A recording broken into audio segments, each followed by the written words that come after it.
Então nós podemos chamar aí Paulo de um mentor, né? É aquele que discipulava, aquele que preparava então esses dois jovens para que pudessem substituí-lo no futuro no comando da igreja, na orientação da igreja, sendo exemplo para todos os líderes da igreja. Então na parte 1 nós temos aí as epístolas pastorais. Tópico 1, cartas pastorais. Tópico 2, datas em que foram escritas. Tópico 1 então, cartas pastorais. As 3 epístolas que estudaremos são chamadas de cartas pastorais, e isso se deve ao fato de terem sido elas endereçadas a 2 jovens pastores, Timóteo e Tito. Foram escritas por Paulo, um líder itinerante que estava preocupado com os jovens pastores. Ele os instrui de modo cuidadoso a respeito do trato com a igreja e com seus ministérios. Então, por que são chamadas aí cartas pastorais? Porque foram escritas a jovens pastores, Timóteo e Tito. Paulo havia enviado Timóteo para a cidade de Éfeso, estava ali acontecendo vários problemas, e ele precisava estar ali e mandar notícia para Paulo sobre a igreja, como é que estava funcionando tudo. Timóteo também foi enviado aí a outros lugares, mas nessa situação aqui, Paulo estava escrevendo a Timóteo, que estava dirigindo a igreja em Éfeso. E Tito estava dirigindo a igreja na ilha de Creta. Então, nessa situação que Paulo escreveu a carta, Tito estava em Creta, dirigindo a igreja em Creta. Então nós vamos ver aí os conselhos, as orientações de Paulo para esses jovens pastores, e que serve para todos nós, que serve não só para a liderança, mas para todos os crentes, de como andar, de como se comportar, de como ser exemplo para os outros. Então, desde o jovem até o idoso, todos devemos aprender com o apóstolo Paulo sobre essa maneira cristã de viver. No tópico 2 nós temos aí datas em que foram escritas. A primeira epístola de Paulo a Timóteo foi escrita por volta de 64 depois de Cristo, entre a primeira e a segunda prisão de Paulo, e enviada de Roma ou da Macedônia, talvez Filipos. Em seguida, por volta de 65 depois de Cristo, foi escrita a carta a Tito. Já a segunda epístola de Timóteo foi escrita em torno de 67 depois de Cristo, quando do segundo encarceramento do apóstolo e antes de sua morte. Faz parte das cartas da prisão, ao lado de Filipenses, Efésios, Colossenses e Filemão. Então, quando foi escrita essa carta, então, de Paulo a Timóteo? A primeira carta do apóstolo Paulo a Timóteo e a carta escrita aí a Tito, né? Timóteo estava em Éfeso, Tito estava em Creta. Então foi por volta aí do ano 64 depois de Cristo. Então veja só, vamos situar aí mais ou menos aí nessa data, 64 depois de Cristo. Então o apóstolo Paulo estava aí no intervalo de prisões. Ele havia sido preso, aí depois ele é solto. Então nessa época que ele é solto aí, é que nós entendemos que essa carta foi escrita a Timóteo e depois também uma carta escrita a Tito. Provavelmente, primeiro foi escrita essa carta a Timóteo, no ano de 64, um ano depois, em 65, escrita essa carta então para Tito. A carta, aí a segunda carta a Timóteo, já é mais uma despedida de Paulo, é o final da vida de Paulo, que se acredita que foi aí no ano 67 depois de Cristo, quando governava Nero. Nero governou até 68. Então se acredita que Paulo pegou aí aquela grande perseguição de Nero à igreja, e foi então quando Paulo se acredita que Paulo foi decapitado. Então, nesse ano 67, Paulo, percebendo que era o final da sua vida, que ele ia realmente ser condenado e morto, então ele escreve a sua carta a Timóteo, onde ele apresenta a sua despedida. Então esta deve ter sido a última carta que o apóstolo Paulo escreveu. Ele escreveu outras cartas quando estava preso. Quando o apóstolo Paulo estava preso, ele escreveu outras cartas. Ele escreveu a carta aí aos Filipenses, ele escreveu aí a carta a Éfeso, ele escreveu a carta aí aos Colossenses, e também ele escreveu a carta aí a Filemão. Então todas essas cartas foram escritas durante a sua prisão. E se acredita que a primeira carta a Timóteo e a carta escrita a Tito foi no intervalo entre as duas prisões de Paulo. Então, se nós analisarmos bem aí a vida de Paulo, nós vamos ver que ele foi preso a primeira vez, depois foi solto e depois foi preso novamente. E daí não saiu mais. Vamos aí no tópico 3, conteúdo. Estas epístolas formam um conjunto literário, devocional e doutrinário, em que se observa o mesmo vocabulário, o mesmo estilo e os mesmos propósitos para qual foram escritas. A estrutura foi elaborada com o intuito de alcançar seus destinatários com solenes ensinos e advertências da parte de Deus. O conteúdo pode ser resumido da seguinte maneira. Então, saudação, qualificações ministeriais, alerta contra os falsos mestres e as falsas doutrinas, o cuidado com a sã doutrina, o comportamento e conselhos a diversos grupos.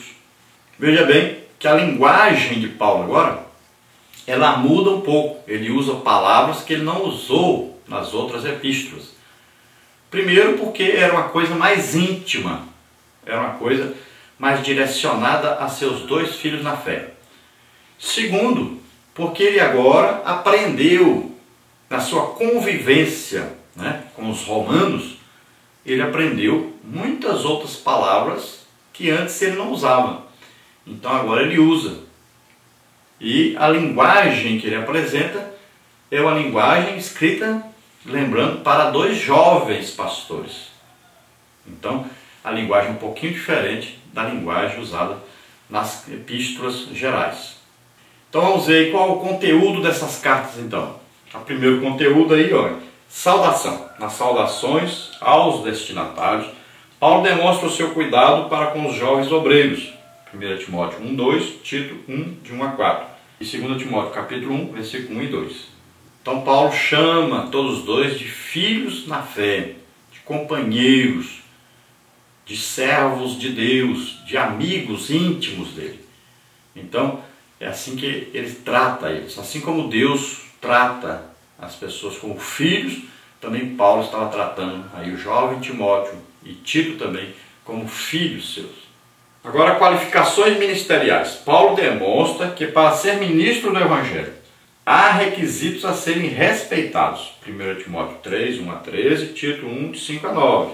Então veja só que Paulo agora fala sobre os requisitos necessários para alguém ser um obreiro na casa de Deus, para alguém exercer um cargo ministerial. Então nós vamos ver que a pessoa tinha que ter bom testemunho, tanto dos que estavam fora da igreja como dentro da igreja. Era preciso serem cheios do Espírito Santo, batizados no Espírito Santo. E esse cheio aqui é contínuo, não é um dia cheio por ano, é continuamente cheio do Espírito Santo. Pessoas que estudavam a palavra de Deus, tinham sabedoria dentro do ensino da palavra de Deus, precisavam saber ensinar. Pessoas que não eram avarentas, que não eram amantes do dinheiro, das coisas materiais. Pessoas também que sofriam pelo Evangelho, estavam dispostos a sofrer pelo Evangelho. Pessoas que estavam dispostos a se gastarem e se deixarem gastar por Deus na pregação do Evangelho. Pessoas que estavam dispostas a dar a sua vida pelo Evangelho.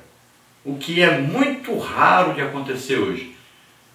Então, veja só que são qualificações necessárias, importantíssimas para aqueles que vão exercer um cargo dentro da igreja. Também nós vemos aí alerta contra os falsos mestres e as falsas doutrinas. 1 Timóteo 4, de 1 a 5, Tito 1, 10 a 16. Falsos mestres e falsas doutrinas já existiam nas igrejas e, infelizmente, ainda existem em muitos lugares. Então Paulo está alertando esses dois jovens pastores quanto aos falsos ensinos, contra aí as heresias. Então, principais que aconteciam naquela época era o gnosticismo e era também o judaísmo. Eram os judaizantes que queriam exigir que a igreja seguisse aqueles mesmos padrões judaicos, obedecesse as mesmas normas, tanto na alimentação como na justificação pelas obras, pela guarda da lei. E os gnósticos, que achavam que o corpo não precisava ser controlado, poderiam viver de qualquer maneira. Então consideravam o corpo como um peso, né? E também pregavam que as pessoas não deveriam se casar e várias coisas assim. Então eram as grandes heresias que existiam naquela época. Hoje nós temos que saber que existem vários falsos mestres e várias heresias sendo ensinadas dentro da igreja. E é preciso prestar muita atenção nisso. Todos que ocupam cargos de liderança devem saber que é importante você estudar a palavra de Deus, saber responder, saber combater esses falsos mestres e as suas heresias. Principais heresias que existem hoje, que penetram sorrateiramente na igreja, principalmente o que? A doutrina da prosperidade, se fala muito sobre prosperidade financeira, e também vem por aí heresias que combatem o pentecostalismo, ou seja, heresias que vão tentando afastar da igreja a ideia de que cada um de nós temos o mesmo Espírito Santo que estava em Jesus. Cada um de nós podemos ser usados em milagres. Cada um de nós deve ser batizado no Espírito Santo, falar em línguas. Cada um de nós deve ter dons do Espírito Santo funcionando. Então, esses falsos mestres, essas heresias, vêm para atrapalhar o progresso da igreja. Vêm atrapalhar a igreja a trabalhar como os apóstolos trabalhavam, como a primeira igreja, no início da igreja, trabalhava, na unção e no poder de Deus. Então é um perigo muito grande que está ocorrendo na igreja de hoje. Está ocorrendo aí um excesso de valorização à intelectualidade em detrimento da espiritualidade. Se estuda muito às vezes a Bíblia, mas quase não se ora. E o jejum foi até esquecido. Então é um perigo que está acontecendo na igreja hoje, essa falta de oração. Nunca se orou tão pouco na igreja como se tem orado nos últimos dias. Depois nós temos aí o cuidado com a sã doutrina. 1 Timóteo 1,10, 6,3, 2 Timóteo 1,13, 4,3, Tito 2,1. A falta desse cuidado contribui para a disseminação das heresias e desvios de toda espécie. Então o que ocorre hoje? A falta de ensino doutrinário, doutrinas bíblicas. O que são doutrinas bíblicas? Não são costumes, são doutrinas. Doutrina da salvação, doutrina do arrependimento de pecado, doutrina, batismo nas águas, doutrina, batismo no Espírito Santo, doutrina, dons do Espírito Santo, doutrina do pecado, ensinar o que é pecado. Então, são doutrinas, coisas básicas que devem ser ensinadas na igreja. E aí a igreja perde tanto tempo com tanta coisa, principalmente com música, enquanto o ensino da palavra de Deus vai ficando para trás. Chega a igreja, só se reúne praticamente no domingo, que está toda a igreja junta, e aí passa o tempo todo cantando. Aí não existe espaço para ensino. Quando existe espaço é só para uma pregação rápida, e as pessoas vão ficando sem o legítimo ensino, sem a verdadeira base para a sua fé cristã. Depois, comportamento e conselhos a diversos grupos. 1 Timóteo 5, de 1 a 25, Tito 2, de 1 a 10. Paulo fala a respeito dos servos, senhores, pais, filhos, jovens e outros grupos. Então aqui são conselhos, né, são orientações para todas as idades, de como se comportar na sociedade, como ser exemplo diante das pessoas, exemplo de fidelidade a Deus. Aí ser o que? Sal da terra, luz do mundo. Então todo crente deve saber que ele é importantíssimo. O seu testemunho, a sua maneira de viver é muito importante. É uma pregação do Evangelho.